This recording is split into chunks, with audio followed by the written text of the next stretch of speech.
شروع اللہ کا نام لے کر جو بڑا مہربان نہایت رحم والا ہے۔ اس کتاب کا اتارا جانا اللہ کی طرف سے ہے جو غالب ہے، حکمت والا ہے۔ اے پیغمبر، ہم نے یہ کتاب تمہاری طرف سچائی کے ساتھ نازل کی ہے، تو اللہ کی عبادت کرو، یعنی اس کی عبادت کو شرک سے خالص کر کے۔ دیکھو، خالص عبادت اللہ ہی کے لیے زیبا ہے، اور جن لوگوں نے اس کے سوا اور دوست بنائے ہیں وہ کہتے ہیں کہ ہم ان کو اس لیے پوچھتے ہیں کہ وہ ہم کو اللہ کا مقرب بنا دیں۔ تو جن باتوں میں یہ اختلاف کرتے ہیں اللہ ان میں ان کا فیصلہ کر دے گا۔ بے شک اللہ اس شخص کو جو جھوٹا ناشکرا ہے ہدایت نہیں دیتا۔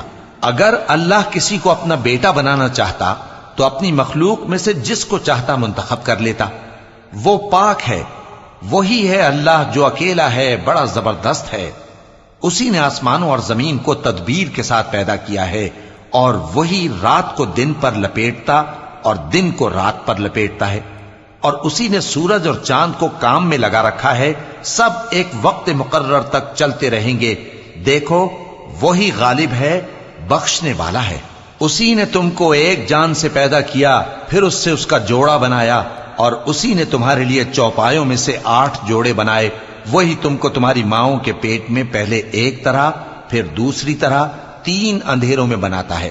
یہی اللہ تمہارا پروردگار ہے، اسی کی بادشاہی ہے، اس کے سوا کوئی معبود نہیں۔ پھر تم کہاں بہ کے جاتے ہو؟ اگر ناشکری کرو گے تو اللہ تم سے بے نیاز ہے، اور وہ اپنے بندوں سے ناشکری پسند نہیں کرتا، اور اگر شکر کرو گے تو وہ اس کو تمہارے لیے پسند کرتا ہے، اور کوئی بوجھ اٹھانے والا دوسرے کا بوجھ نہیں اٹھائے گا۔ پھر تم کو اپنے پروردگار کی طرف لوٹنا ہے، پھر جو کچھ تم کرتے رہے وہ تم کو بتا دے گا۔ وہ تو دلوں کی پوشیدہ باتوں تک سے آگاہ ہے، اور جب انسان کو تکلیف پہنچتی ہے تو اپنے پروردگار کو پکارتا ہے، اس کی طرف دل سے رجوع کرتا ہے۔ پھر جب وہ اس کو اپنی طرف سے کوئی نعمت دے دیتا ہے تو جس کام کے لیے پہلے اس کو پکارتا تھا اسے بھول جاتا ہے، اور اللہ کا شریک بنانے لگتا ہے تاکہ لوگوں کو اس کے رستے سے گمراہ کرے۔ کہہ دو کہ اے کافر نعمت، اپنی ناشکری کے باوجود تھوڑا سا فائدہ اٹھا لے، پھر تو دوزخیوں میں ہوگا۔ بھلا مشرک اچھا ہے یا وہ جو رات کے مختلف اوقات میں زمین پر پیشانی رکھ کر اور کھڑے ہو کر عبادت کرتا اور آخرت سے ڈرتا اور اپنے پروردگار کی رحمت کی امید رکھتا ہے۔ کہو، بھلا جو لوگ علم رکھتے ہیں اور جو علم نہیں رکھتے، کیا دونوں برابر ہو سکتے ہیں؟ پس نصیحت تو وہی حاصل کرتے ہیں جو عقل مند ہیں۔ اے نبی، میرا پیغام سنا دو۔ اے میرے بندو جو ایمان لائے ہو، اپنے پروردگار سے ڈرو۔ جن لوگوں نے اس دنیا میں نیکی کی ان کے لیے بھلائی ہے، اور اللہ کی زمین کشادہ ہے۔ جو صبر کرنے والے ہیں ان کو بے حساب ثواب ملے گا۔ کہہ دو کہ مجھ سے ارشاد ہوا ہے کہ اللہ کی عبادت کو خالص کر کے اس کی بندگی کروں، اور یہ بھی ارشاد ہوا ہے کہ سب سے پہلے میں فرما بردار بن جاؤں۔ کہہ دو کہ اگر میں اپنے پروردگار کا حکم نہ مانوں تو مجھے بڑے دن کے عذاب سے ڈر لگتا ہے۔ کہہ دو کہ میں اپنے دین کو شرک سے خالص کر کے اللہ ہی کی عبادت کرتا ہوں، اب تم اس کے سوا جس کی چاہو پرستش کرو۔ کہہ دو کہ نقصان اٹھانے والے تو وہی لوگ ہیں جنہوں نے قیامت کے دن اپنے آپ کو اور اپنے گھر والوں کو نقصان میں ڈالا۔ دیکھو، یہی سراسر نقصان ہے۔ ان کے اوپر آگ کے سائبان ہوں گے اور نیچے اسی کے فرش ہوں گے۔ یہ وہ عذاب ہے جس سے اللہ اپنے بندوں کو ڈراتا ہے کہ اے میرے بندو، مجھی سے ڈرتے رہو۔ اور جنہوں نے اس بات سے پرہیز کیا کہ بتوں کو پوجیں اور اللہ کی طرف رجوع کیا، ان کے لیے بشارت ہے۔ تو میرے بندوں کو بشارت سنا دو، جو بات کو غور سے سنتے ہیں پھر سب سے اچھی باتوں کی پیروی کرتے ہیں۔ یہی وہ لوگ ہیں جن کو اللہ نے ہدایت دی، اور یہی عقل والے ہیں۔ بھلا جس شخص پر عذاب کا حکم صادر ہو چکا ہو، تو کیا تم اسے جو دوزخ میں پڑا ہو نکال سکتے ہو؟ لیکن جو لوگ اپنے پروردگار سے ڈرتے ہیں ان کے لیے اونچے اونچے محل ہیں جن کے اوپر بالا خانے بنے ہوئے ہیں اور ان کے نیچے نہریں بہ رہی ہیں۔ یہ اللہ کا وعدہ ہے، اللہ وعدے کے خلاف نہیں کرتا۔ کیا تم نے نہیں دیکھا کہ اللہ آسمان سے پانی نازل کرتا، پھر اس کو زمین میں چشمے بنا کر جاری کرتا، پھر اس سے کھیتی اگاتا ہے جس کے طرح طرح کے رنگ ہوتے ہیں، پھر وہ تیار ہو جاتی ہے، پس تم اس کو دیکھتے ہو کہ زرد ہو گئی ہے، پھر اسے چورا چورا کر دیتا ہے۔ بے شک اس میں عقل والوں کے لیے نصیحت ہے۔ بھلا جس شخص کا سینہ اللہ نے اسلام کے لیے کھول دیا ہو، سو وہ اپنے پروردگار کی طرف سے روشنی پر ہو، تو کیا وہ سخت دل کافر کی طرح ہو سکتا ہے؟ پس ان پر افسوس ہے جن کے دل اللہ کی یاد سے غافل اور سخت ہو رہی ہیں، اور یہی لوگ سراسر گمراہی میں ہیں۔ اللہ نے نہایت اچھی باتیں نازل فرمائی ہیں، یعنی کتاب جس کی آیتیں باہم ملتی جلتی ہیں اور دہرائی جاتی ہیں۔ جو لوگ اپنے پروردگار سے ڈرتے ہیں ان کے بدن کے رونگٹے اسے سن کر کھڑے ہو جاتے ہیں، پھر ان کی کھالیں نرم ہو جاتی ہیں اور دل بھی نرم ہو کر اللہ کی یاد کی طرف متوجہ ہو جاتی ہیں۔ یہی اللہ کی ہدایت ہے، وہ اس سے جس کو چاہتا ہے ہدایت دیتا ہے، اور جس کو اللہ گمراہ رہنے دے اس کو کوئی ہدایت دینے والا نہیں۔ بھلا جو شخص قیامت کے دن اپنے چہرے پر برے عذاب کو روکتا ہو، کیا وہ ویسا ہو سکتا ہے جو چین میں ہو؟ اور ظالموں سے کہا جائے گا کہ جو کچھ تم کرتے رہے تھے اب اس کے مزے چکھو۔ جو لوگ ان سے پہلے تھے انہوں نے بھی تکذیب کی تھی، تو ان پر عذاب ایسی جگہ سے آ گیا کہ ان کو خبر ہی نہ تھی۔ پھر ان کو اللہ نے دنیا کی زندگی میں رسوائی کا مزہ چکھا دیا، اور آخرت کا عذاب تو بہت ہی بڑا ہے۔ کاش یہ سمجھ رکھتے۔ اور ہم نے لوگوں کے سمجھانے کے لیے اس قرآن میں ہر طرح کی مثالیں بیان کی ہیں تاکہ وہ نصیحت حاصل کریں۔ یہ قرآن عربی ہے جس میں کوئی عیب اور اختلاف نہیں، تاکہ وہ ڈر مانے۔ اللہ ایک مثال بیان کرتا ہے کہ ایک شخص ہے جس میں کئی آدمی شریک ہیں مختلف مزاج کے، اور ایک آدمی پورے کا پورا ایک شخص کا غلام ہے۔ بھلا دونوں کی حالت برابر ہے؟ نہیں، الحمدللہ، مگر یہ اکثر لوگ نہیں جانتے۔ اے پیغمبر، تم بھی مرنے والے ہو اور یہ بھی مرنے والے ہیں، پھر تم سب قیامت کے دن اپنے پروردگار کے سامنے جھگڑو گے۔ پھر اس سے بڑھ کر ظالم کون جو اللہ پر جھوٹ بولے اور سچی بات جب اس کے پاس پہنچ جائے تو اسے جھٹلائے۔ کیا جہنم میں کافروں کا ٹھکانہ نہیں ہے؟ اور جو شخص سچی بات لے کر آیا اور جس نے اس کی تصدیق کی، وہی لوگ متقی ہیں۔ وہ جو چاہیں گے ان کے لیے ان کے پروردگار کے پاس موجود ہے۔ نیکوکاروں کا یہی بدلہ ہے، تاکہ اللہ ان سے برائیوں کو جو انہوں نے کی دور کر دے، اور نیک کاموں کا جو وہ کرتے رہے ان کو بدلہ دے۔ کیا اللہ اپنے بندے کو کافی نہیں؟ اور اے نبی، یہ تم کو ان لوگوں سے جو اللہ کے سوا ہیں یعنی غیر اللہ سے ڈراتے ہیں، اور جس کو اللہ گمراہ رہنے دے اسے کوئی ہدایت دینے والا نہیں، اور جس کو اللہ ہدایت دے اس کو کوئی گمراہ کرنے والا نہیں۔ کیا اللہ عزت والا بدلہ لینے والا نہیں ہے؟ اور اگر تم ان سے پوچھو کہ آسمانوں اور زمین کو کس نے پیدا کیا تو کہہ دیں گے کہ اللہ نے۔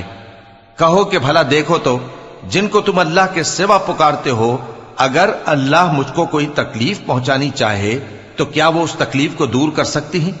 یا اگر وہ مجھ پر مہربانی کرنا چاہے تو کیا وہ اس کی مہربانی کو روک سکتے ہیں؟ کہہ دو کہ مجھے اللہ ہی کافی ہے، بھروسہ رکھنے والے اسی پر بھروسہ رکھتے ہیں۔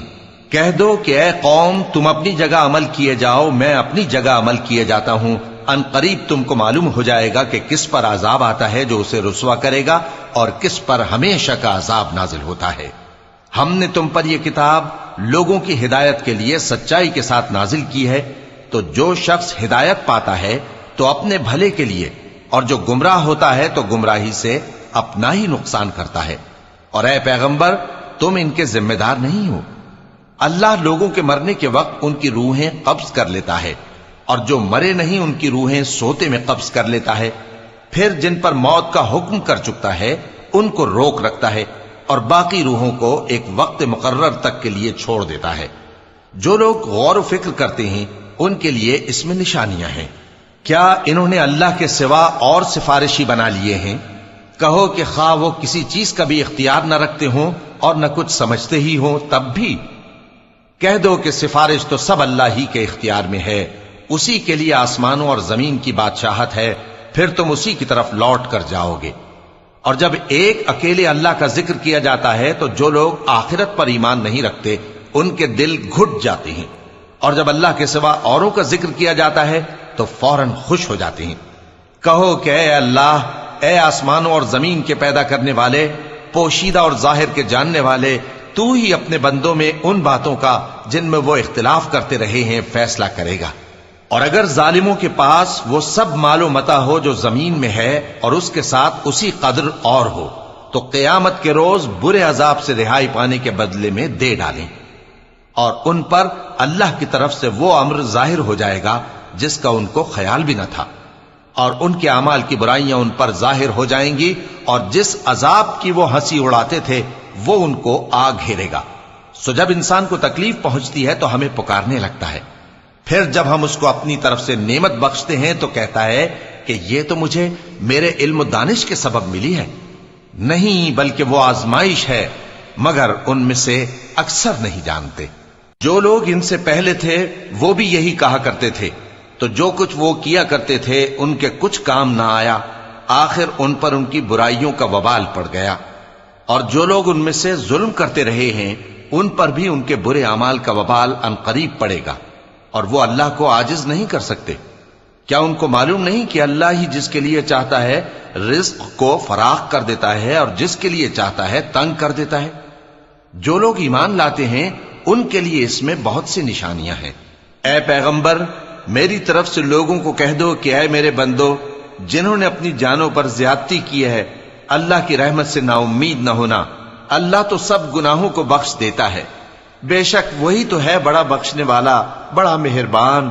اور اس سے پہلے کہ تم پر عذاب آ واقع ہو، اپنے پروردگار کی طرف رجوع کرو اور اس کے فرما بردار ہو جاؤ، ورنہ بعد میں تم کو مدد نہیں ملے گی۔ اور اس سے پہلے کہ تم پر ناگہاں عذاب آ جائے اور تم کو خبر بھی نہ ہو، اس نہایت اچھی کتاب کی جو تمہارے پروردگار کی طرف سے تمہاری جانب نازل ہوئی ہے پیروی کرو۔ ایسا نہ ہو کہ اس وقت کوئی شخص کہنے لگے کہ ہائے اس کوتاہی پر افسوس ہے جو میں نے اللہ کا حق ماننے میں کی، اور میں تو ہنسی ہی کرتا رہا، یا یہ کہنے لگے کہ اگر اللہ مجھ کو ہدایت دیتا تو میں بھی پرہیزگاروں میں ہوتا، یا جب عذاب دیکھ لے تو کہنے لگے کہ اگر مجھے پھر ایک دفعہ دنیا میں جانا ہو تو میں نیکوکاروں میں ہو جاؤں۔ ارشاد ہوگا کیوں نہیں، میری آیتیں تیرے پاس پہنچ گئی تھی مگر تو نے ان کو جھٹلایا اور شیخی میں آ گیا اور تو کافر بن گیا۔ اور اے مخاطب، جن لوگوں نے اللہ پر جھوٹ بولا تم قیامت کے دن دیکھو گے کہ ان کے چہرے سیاہ ہو رہے ہوں گے۔ کیا تکبر کرنے والوں کا ٹھکانہ دوزخ میں نہیں ہے؟ اور جو پرہیزگار ہیں ان کی کامیابی کے سبب اللہ ان کو نجات دے گا، نہ تو ان کو کوئی تکلیف پہنچے گی اور نہ وہ غمناک ہوں گے۔ اللہ ہی ہر چیز کا پیدا کرنے والا ہے اور وہی ہر چیز کا نگراں ہے۔ اسی کے پاس آسمانوں اور زمین کی کنجیاں ہیں، اور جنہوں نے اللہ کی آیتوں سے کفر کیا وہی نقصان اٹھانے والے ہیں۔ کہہ دو کہ اے نادانو، تو کیا تم مجھ سے یہ کہتے ہو کہ میں غیر اللہ کی پرستش کرنے لگوں؟ اور اے پیغمبر، تمہاری طرف اور ان پیغمبروں کی طرف جو تم سے پہلے ہو چکے ہیں یہی وہی بھیجی گئی ہے کہ اگر تم نے شرک کیا تو تمہارے اعمال برباد ہو جائیں گے اور تم نقصان اٹھانے والوں میں ہو جاؤ گے، بلکہ اللہ ہی کی عبادت کرو اور شکر گزاروں میں رہو۔ اور انہوں نے اللہ کی قدر شناسی جیسی کرنی چاہیے تھی نہیں کی۔ اور قیامت کے دن تمام زمین اس کی مٹھی میں ہوگی اور آسمان اس کے داہنے ہاتھ میں لپٹے ہوئے ہوں گے، اور وہ ان لوگوں کے شرک سے پاک ہے، بلند و برتر ہے۔ اور جب سور پھونکا جائے گا تو جو لوگ آسمانوں میں ہیں اور جو زمین میں ہیں سب بے ہوش ہو کر گر پڑیں گے مگر وہ جس کو اللہ چاہے۔ پھر دوسری دفعہ سور پھونکا جائے گا تو فوراً سب کھڑے ہو کر دیکھنے لگیں گے، اور زمین اپنے پروردگار کے نور سے چمک اٹھے گی اور اعمال کی کتاب کھول کر رکھ دی جائے گی، اور پیغمبر اور دوسرے گواہ حاضر کیے جائیں گے، اور ان میں انصاف سے فیصلہ کیا جائے گا اور ان کے ساتھ بے انصافی نہیں کی جائے گی۔ اور جس شخص نے جو عمل کیا ہوگا اس کو اس کا پورا پورا بدلہ مل جائے گا، اور جو کچھ یہ کرتے ہیں اس کو سب کی خبر ہے۔ اور کافر گروہ گروہ کر کے جہنم کی طرف ہانکے جائیں گے، یہاں تک کہ جب وہ اس کے پاس پہنچ جائیں گے تو اس کے دروازے کھول دیے جائیں گے، اور اس کے داروغہ ان سے کہیں گے کہ کیا تمہارے پاس تمہیں میں سے پیغمبر نہیں آئے تھے جو تم کو تمہارے پروردگار کی آیتیں پڑھ پڑھ کر سناتے اور تمہارے اس دن کے پیش آنے سے تمہیں ڈراتے تھے؟ وہ کہیں گے کیوں نہیں، لیکن کافروں کے حق میں عذاب کا حکم ثابت ہو چکا تھا۔ کہا جائے گا کہ دوزخ کے دروازوں میں داخل ہو جاؤ، ہمیشہ اس میں رہو گے، سو تکبر کرنے والوں کا برا ٹھکانہ ہے۔ اور جو لوگ اپنے پروردگار سے ڈرتے ہیں ان کو گروہ گروہ کر کے بہشت کی طرف لے جایا جائے گا، یہاں تک کہ جب وہ اس کے پاس پہنچ جائیں گے اس حال میں کہ اس کے دروازے کھولے جا چکے ہوں گے، اور اس کے داروغہ ان سے کہیں گے کہ تم پر سلام ہو، تم بہت اچھے رہے، اب اس میں ہمیشہ کے لیے داخل ہو جاؤ۔ اور وہ کہیں گے کہ اللہ کا شکر ہے جس نے اپنے وعدے کو ہم سے سچا کر دیا اور ہم کو اس زمین کا وارث بنا دیا، ہم بہشت میں جہاں چاہیں رہیں، تو اچھے عمل کرنے والوں کا بدلہ بھی کیسا خوب ہے۔ اور تم فرشتوں کو دیکھو گے کہ عرش کے گرد گھیرا باندھے ہوئے ہیں اور اپنے پروردگار کی تعریف و تسبیح کر رہے ہیں، اور ان میں انصاف کے ساتھ فیصلہ کر دیا جائے گا اور کہا جائے گا کہ ہر طرح کی تعریف اللہ ہی کے لیے ہے جو تمام جہانوں کا مالک ہے۔